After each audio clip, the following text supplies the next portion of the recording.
What's up mga choy? Ani na pod yung pobreng koprasero. O as usual, naanapod na dire lalom sa kalubinan, nagsuroy-suroy. Sakay-sakay na itong sakyanan nga traktor, hakutanan sa mong mga lubi mga choy. Og dili sa kita ang nagdrive diha mga choy, kay kita mamunota. Og ang nagdrive diha mga choy, mao nga akong papa. Sila sa manggod ang maghakot og mga lubi gikan sa area, kay kita mamunot man ta. Og kauban niya si Uncle Juan og si Auntie Cora. Og manggunit itag taman diha mga choy, ang dalan perting lisura. Ug pagabot sa area, baba na dayon ta diha. Ug ato na lang po dayon ang inawag atong mga karga. Buntanay, hapin sa siko ug paa. Pag human atong diskarga silang papa mo ditso na pud sa area. Mangita na po dayon ta og kaplastaran diha. Ug kay nakaplastar naman ta, ibagdok na dayon ta ng buntanay para sa pagpamunot makasugod na dayon ta. Ug nakabot na po dayon akong mga pari, parihag kuparasero. Matik plastar na dayon na sila para makapamunot nami. Ug sa wala damha, ang among mga binuntan daghana. Ug sa paghakot nilang papagikan sa area, gipanatan po na nila. Target mo na mga choy nga mahumana karong semanahona. Kay pagkasunod semana, lahi na pod nga area mong tirahon. Mao na gid mong kinabuhi mga choy, isip ko prasiro. Magsige na lagid mi katubang og lubi ani. Pero sa kwarta, wa gyapon lagi. Sige na lang migsi ani. Pero mao ginaibot pasabot sa koprasiro mga choy. Sige lang kopras, pero sa kwarta, zero.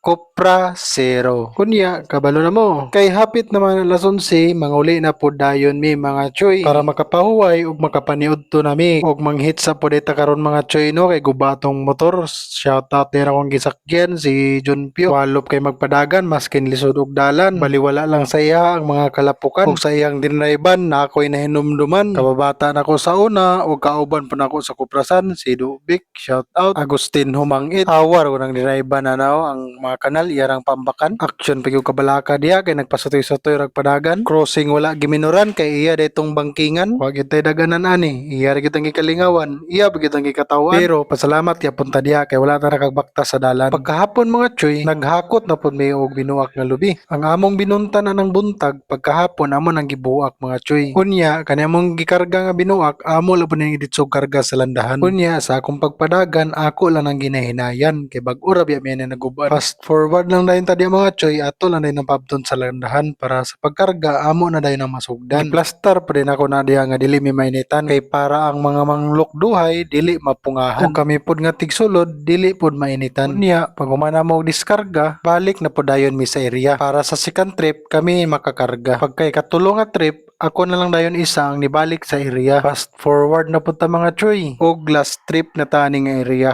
Ako na lang diya isa ang nabilin. Kaya nga akong mga kauban naguna na kay nagmotor ra pud sila. After 3 months sa pud ta makabalik diri